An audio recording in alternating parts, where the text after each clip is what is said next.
Buen día, hermanos, ¿cómo les va? ¿Cómo están? ¿Bien? Bien. No se ve tan bien.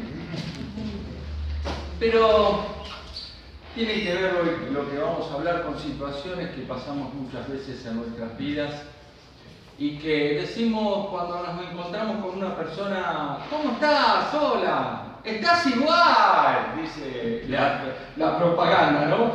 Pero, ¿cómo estás? No, estoy re bien. Y resulta que por dentro hay un remolino, hay un momento que, si dijera cómo estoy realmente, no doy más. Y tenemos en nuestra vida momentos de crisis que, Señor, no doy más. Y momentos que tal vez me llevaron a ese instante, decisiones mal tomadas, o no. Y quería hacer un repaso de algunos, porque a veces decimos: ay, mirá, aquel creyente, cómo está viviendo, está atormentado. Y vos sabés que tenemos grandes siervos de Dios que han pasado crisis en la vida y no necesariamente era porque estaban haciendo las cosas mal.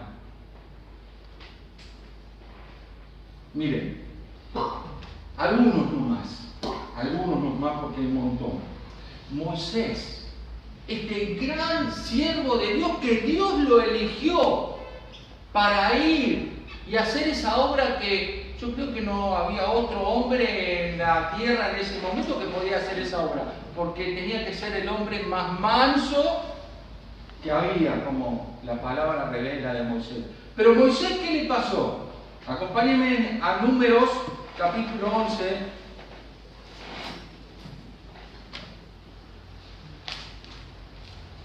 Tenía la tarea, grandísima responsabilidad de guiar al pueblo de Israel hacia la tierra prometida. Sacó al pueblo de Israel de Egipto. Dios se manifestó con glorias a través de él, con poder, con potencia, mostrando a todo el pueblo que Moisés era el siervo de Dios, era el siervo de Dios. Moisés sentía la presencia de Dios que lo acompañaba, pero hubo un momento que no dio más. Hubo un momento que no dio más. Fíjense, este hombre de Dios, la crisis en la que entró. Versículo 11, desde el versículo 14. Capítulo 11 de Números, versículo 14. No puedo yo solo soportar a todo este pueblo. Me he pesado en demasía. Y si así lo haces tú conmigo, yo te ruego que me des muerte, si he hallado gracia en tus ojos y que yo no vea mi mal. Fíjense en la crisis que tenía Moisés. Y no era que estaba en pecado Moisés, Porque a veces, vuelvo a repetir, pensamos que un hermano que está pasando un momento difícil, es por el pecado. Y no, Moisés no estaba en pecado. Obedecía a Dios, pero estaba frente a una situación muy crítica. Otros de los que pasaron experiencias fuertes fue David. David, siendo anciano ya, rey, él había tenido 3 hijos, el mayor de ellos, que se llamaba Absalón, quería competir con su padre por el reino y empezó a hostigarlo y aún lo quiso matar. Vamos al Salmo 55.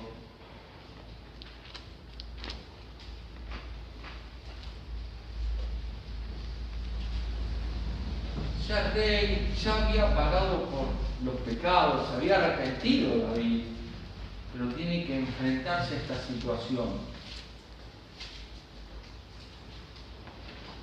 Una situación que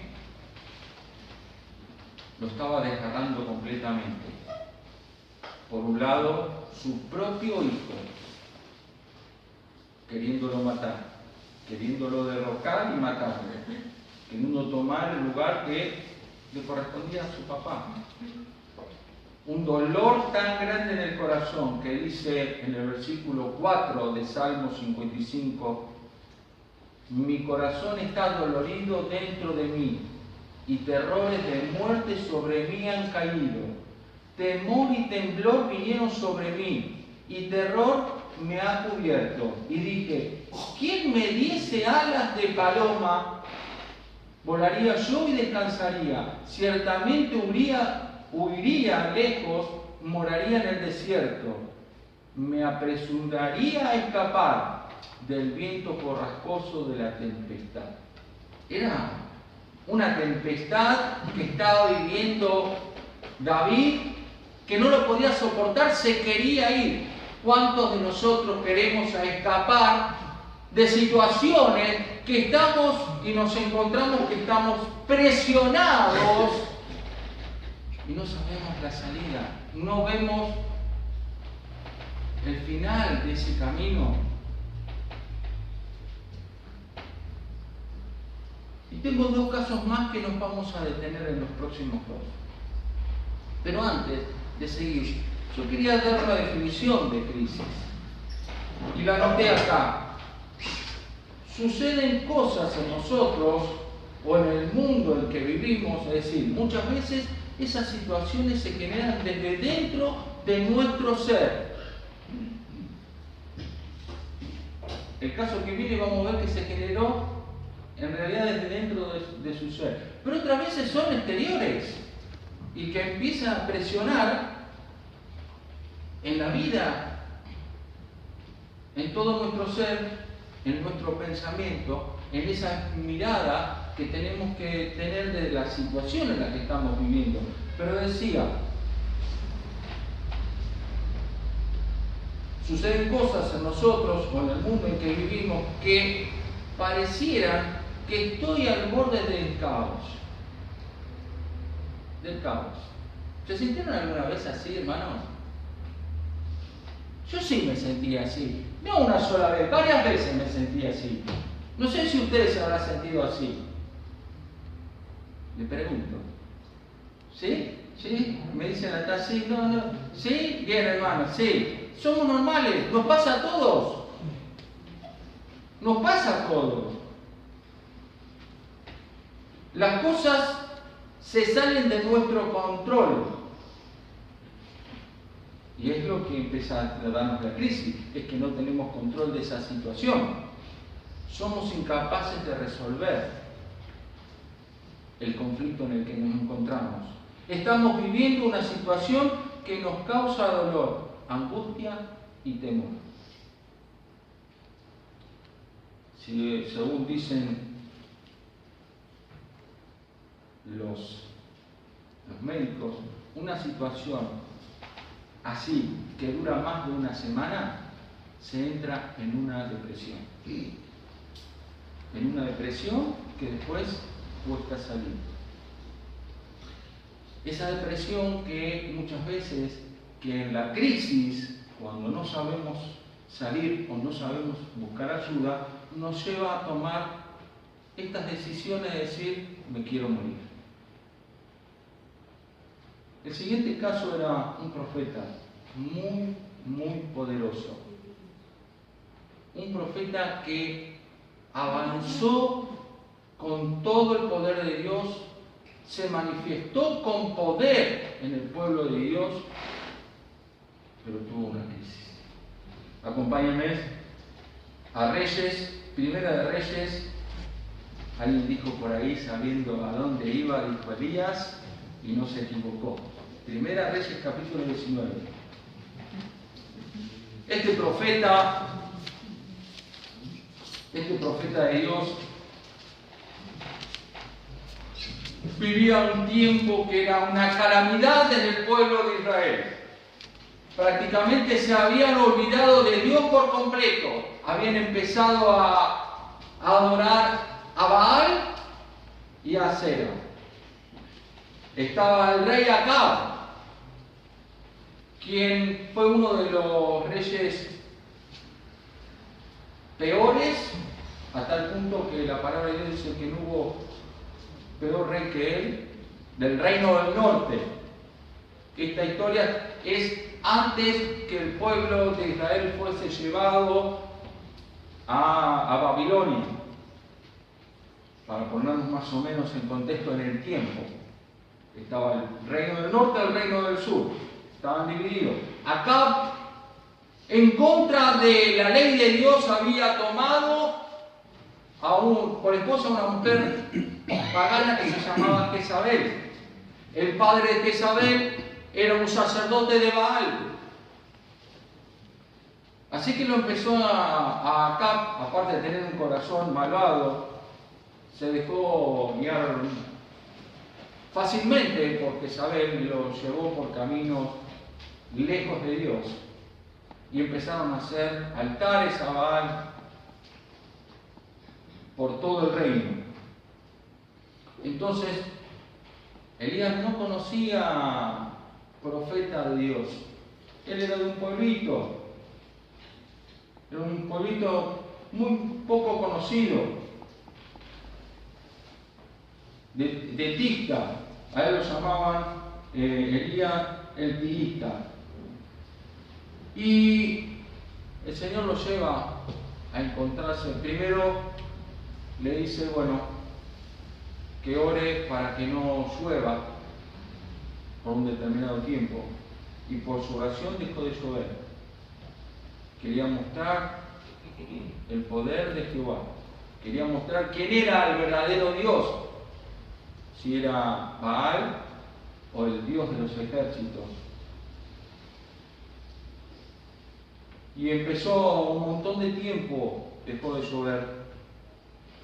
Pero en un momento determinado, ya ustedes van a acordar, conocen la historia, cuando se enfrenta a los profetas de Baal, todo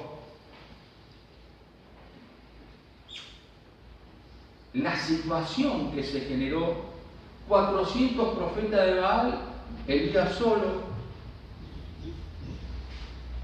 se enfrentan a ver quién era el Dios verdadero, hacen un altar, cada uno para sacrificar un buey, pero la consigna era que aquel que fuera el Dios verdadero iba a mandar fuego del cielo para consumir ese holocausto. Los 400 profetas de Baal dice que llegaron hasta lastimarse el cuerpo porque Baal no respondía. Claro, en algún momento Elías, burlándose, le dice, griten más fuerte a ver si su Dios se despierta. Entonces, pasado el tiempo, le dice, ahora me toca a mí. Elías le hace hacer alrededor del altar una canaleta, ponen el buey arriba, inundan la leña, el buey, con agua a tal punto que la canaleta rebalsaba de agua, y ahí oró a Dios. Y Dios mandó fuego del cielo y consumió ese sacrificio, mostrando que el Dios verdadero era el Dios que Elías estaba predicando. ¿Qué hace Elías? Matan a todos, 400 profetas de Baal. Luego se va Elías a un monte y allí ve que viene la lluvia. Ora primero y después viene la lluvia. Y le avisa a Acab. Mirá que viene la lluvia ahora. Entonces, luego llueve. Estas son demostraciones que hacía Dios a través de la persona de Elías. Pero hubo algo que en esta demostración de poder y que Dios estaba con Elías, vemos a Elías lo que le ocurre. Cuando se entera que Jezabel, lo que había hecho Elías, le manda un comunicado a Elías y le dice, el versículo 2 del capítulo 19, entonces envió Jezabel a Elías un mensajero diciendo, así me hagan los dioses. No le bastó con ver que realmente el Dios verdadero era el Dios de Elías, que su Dios no pudo mandar fuego del cielo, sino que continúa en su necedad, continúa, y lo que le dice Elías, y aún me añadan, si mañana a esta hora yo no he puesto tu persona como la de uno de ellos, de los profetas, que quiere decir, si yo no te mato para mañana,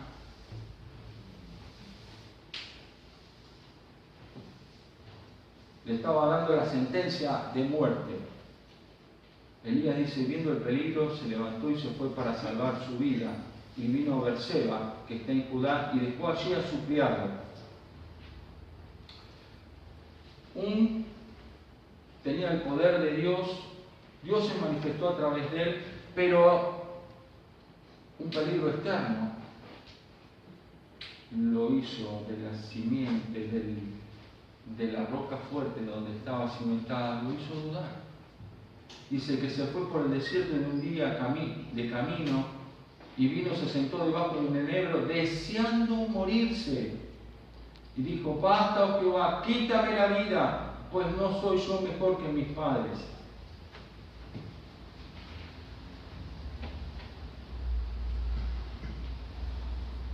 Uno puede pensar la presión que había tenido, la lucha espiritual que había tenido, la situación del andar que tuvo cuando habló con Acab, que le dijo que se vuelva a Jezreel. Dice la palabra que Acab subió a su carro y fue a Jezreel.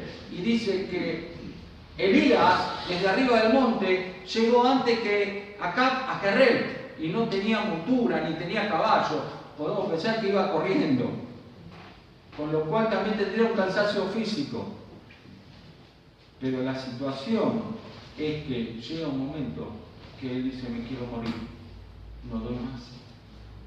No doy más. Y yo quiero que ahora prestemos atención a los cuidados amorosos de Dios. Dios misericordioso, Dios amoroso, que sabe cómo tratar cada una de nuestras situaciones.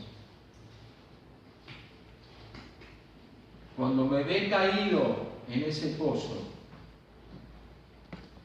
Dios sabe cómo tratarme. Dios no me va a dejar tirado en ese pozo. Yo voy a tener que saber encontrar la voz de Dios y la guía de Él. Primero lo que hace Dios, le manda un ángel que le cocina al ángel. Dice en el versículo 5, se quedó dormido, se despertó, dice, luego un ángel le tocó y le dijo, levántate y come. Y tenía una cabeza en la cabecera donde había dormido, una torta sobre las brasas y agua, y se comió y bebió y se volvió a dormir. Y nuevamente, después le vuelve a decir, lo tocó, lo despertó, levántate y come, porque largo camino te queda, le dice el ángel. Ahora, cuando leemos esto, que hay comida preparada, y la situación de Elías, que estamos viendo que estaba trabajado, cargado, se me viene a mi mente lo que dijo el Señor, venid a mí, todos los trabajados y cargados, que yo os haré descansar. Muchas veces ese versículo lo usamos para las personas inconversas, para las personas que decimos, vienen al Señor con carga, vengan, dejen sus cargas, y es verdad. Pero cuántas veces nosotros, creyentes, también nos sentimos cargados y necesitamos ir al Señor. Decirle, Señor, estoy cargado, tengo esta situación, estoy en crisis, no doy más. Y el Señor te dice, venid a mí. Te vuelve a invitar. No fue para una sola vez la invitación, es para cada momento y cada día de mi vida. Venid a mí. Nos dice el Señor. Y nos va a preparar, nos va a dar el alimento espiritual que nos va a fortalecer, que vamos a poder continuar. Pero sigue el Señor. Si Elías no comía esa comida, no iba a tener fuerza. Elías comió, volvió a descansar, el ángel lo despertó, volvió a comer y comenzó un camino. No nos dice para dónde le decía el ángel que tenía que ir. Una cosa hizo Elías, se fue a un lugar seguro para él que quería encontrar a Dios, que se fue a Horeb, al monte de Dios, como dice el versículo 8. Se metió en una cueva, pero allí ya no fue el ángel, le habló a Dios. ¿Y qué le dijo? ¿Qué le dijo a Dios? ¿Qué haces acá, Elías? Si acá no tenés, como diciéndole, acá no tenés que estar, ¿eh? ¿Qué haces acá, Elías? Le pregunta. Y allí él empieza a responderle a Dios. Y le dice, ¿qué es lo que le pasó? ¿Cuál fue su sentir? ¿Qué es lo que sintió? Versículo 10. Sentido un vivo celo por Jehová, Dios de los ejércitos, porque los hijos de Israel han dejado su pacto, han derribado tus altares y han matado a espadas a tu profeta, y solo yo he quedado y me buscan para quitarme la vida. Claro, cuando se está en esa situación se pierde el panorama de poder ver todo, y he quedado solo yo. Y él veía, él no podía ver lo que Dios estaba viendo, que tenía 7.000 profetas más. De alguna manera, Elías había perdido la perspectiva de que Dios tiene el control de todas las cosas. Y cuando nos entramos en esas crisis de vida, es que perdemos la perspectiva de lo que pasa, más allá de lo que nosotros podemos conocer. Perdemos la perspectiva de lo que Dios está haciendo más allá de nuestras fronteras.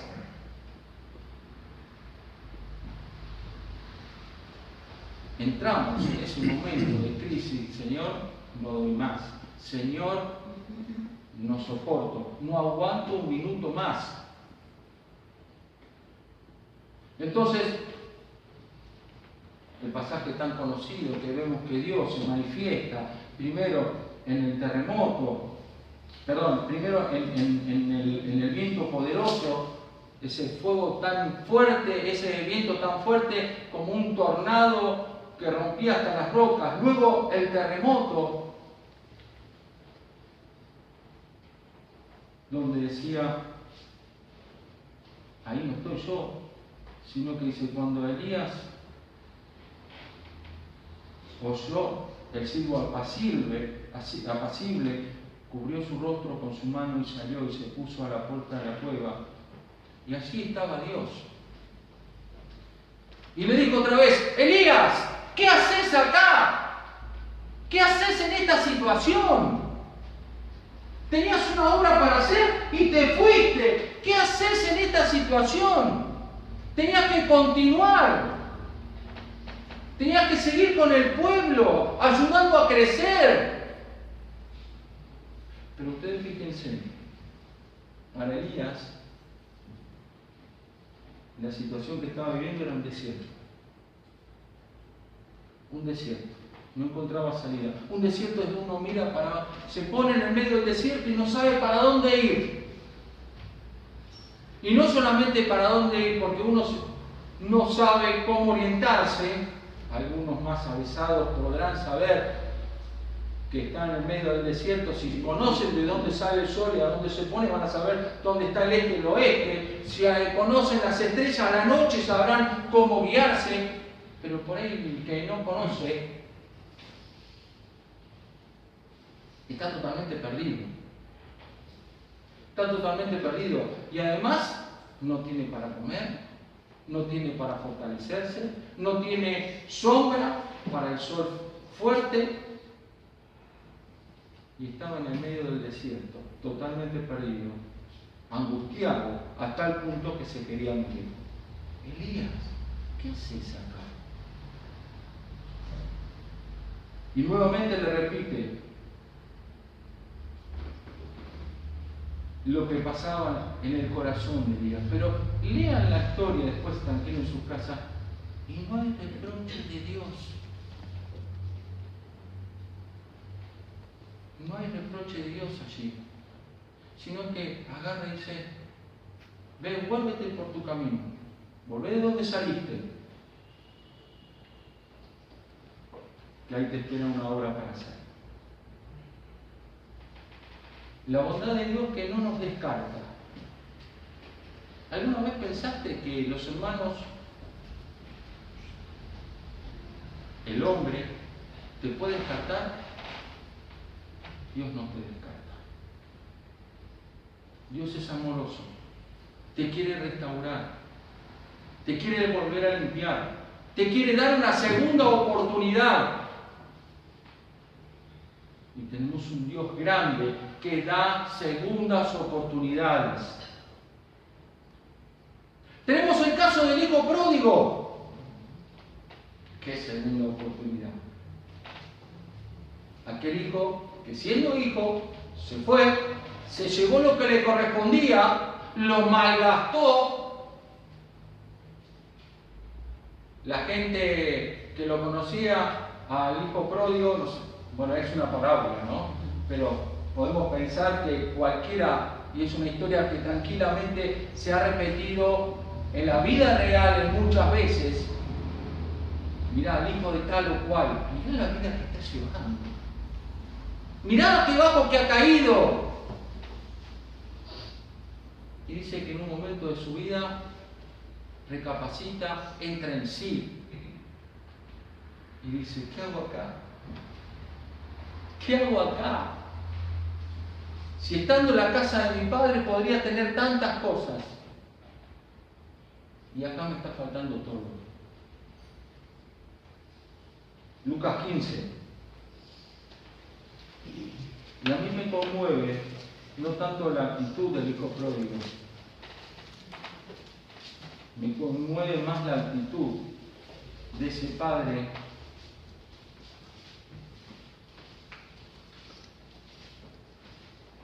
que yo lo veo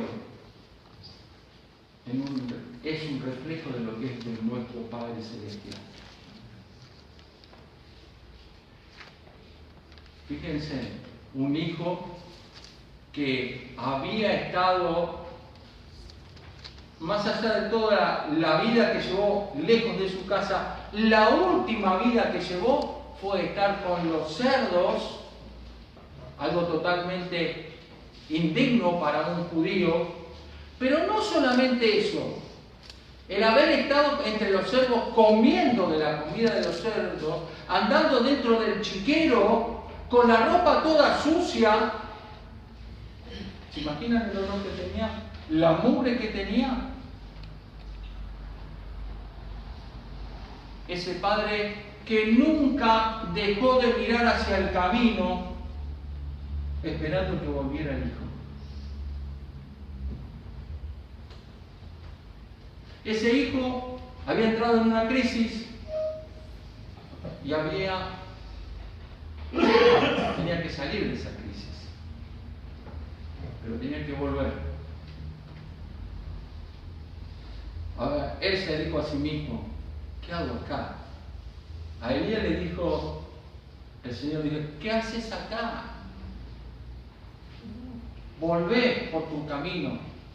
El hijo pródigo tomó la decisión solo de volver por el camino. Pero el padre el padre, viendo a ese hijo que venía maloliente, con la ropa sucia, ¿qué hace? Versículo 20 de Lucas 15. Y levantándose vino a su padre, y cuando aún estaba lejos, lo vio su padre, y fue movido a misericordia, y corrió y se echó sobre su cuello y le besó. ¿Qué actitud del Padre? Y esa es la actitud que tiene nuestro Padre Celestial. Porque en esa acción de ir a Dios está demostrando un arrepentimiento de lo que había hecho. Luego se lo confiesa. Padre, he pecado contra el cielo y contra ti, y ya no soy digno de ser llamado tu hijo. La misericordia del Padre. Sacado el vestido, el mejor vestido, vestirle, poned un anillo en su mano y calzarle en sus pies. ¡Qué misericordia de Dios! ¡Qué misericordia de Dios!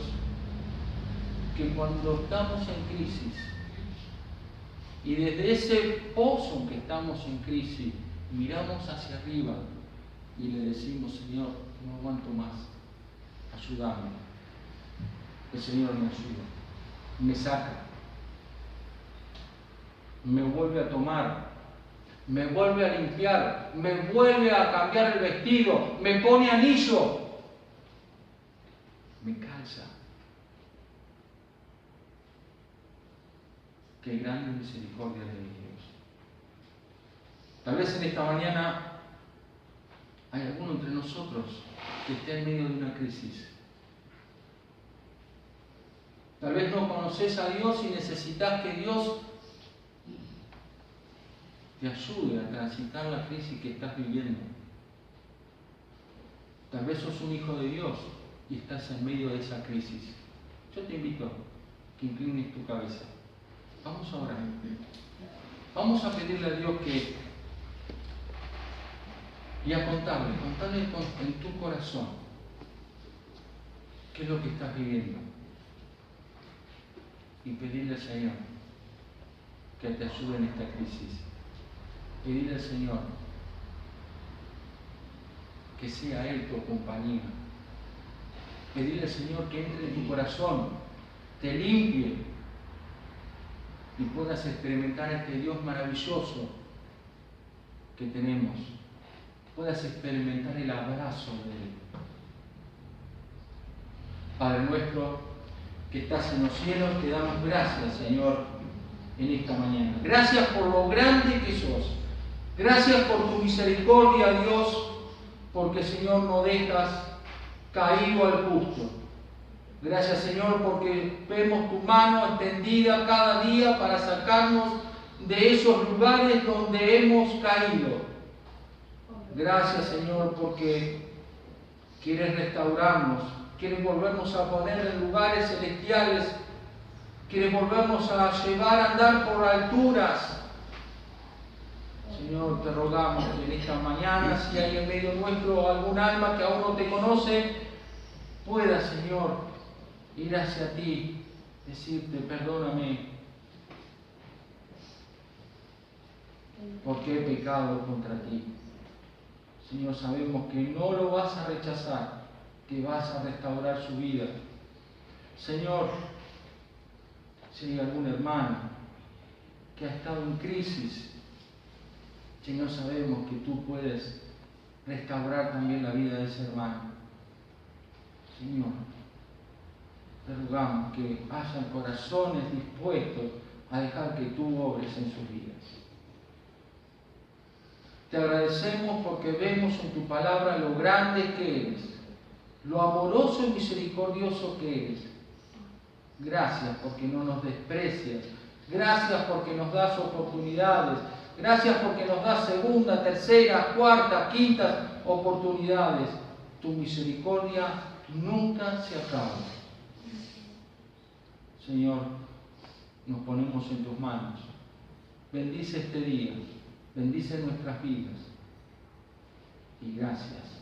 En el nombre del Señor Jesucristo. Amén. Amén.